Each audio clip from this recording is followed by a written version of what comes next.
shadows on the stone walls. In the center of the room stood a large, ornate mirror, its surface swirling with a dark, viscous liquid. "This mirror," Alaric said, his voice barely above a whisper, "is a gateway to the realm of the lost. Your sister is there, but so is my beloved Ilara. I have waited for someone like you, someone with the strength to bring them back."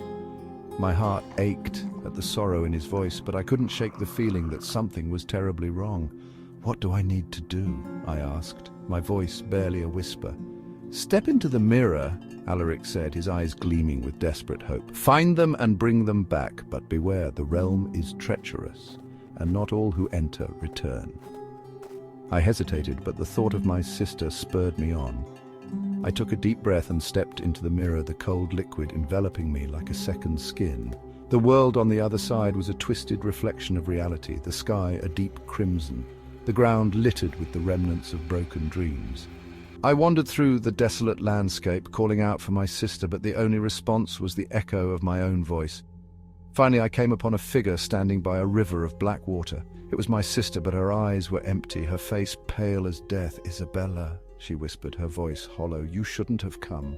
Before I could respond, a shadowy figure emerged from the darkness, its form shifting and writhing like smoke. It was Alaric, but not as I had known him. His eyes burned with a malevolent light, and his smile was a thing of nightmares.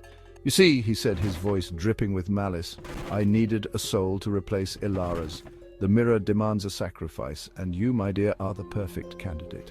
My heart sank as I realized the truth. Alaric had lured me here, using my love for my sister as bait.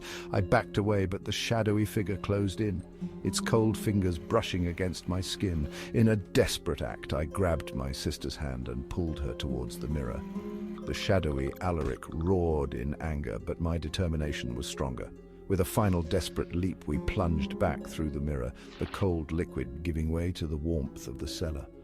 I collapsed to the floor, my sister beside me. The mirror shattered, its dark liquid spilling across the floor like blood. Alaric's anguished cry echoed through the manor as the shadows consumed him, dragging him back into the realm he had sought to escape. I held my sister close, tears streaming down my face. We had escaped, but the cost had been too high. The manor was silent now, the portraits on the walls staring down at us with empty eyes.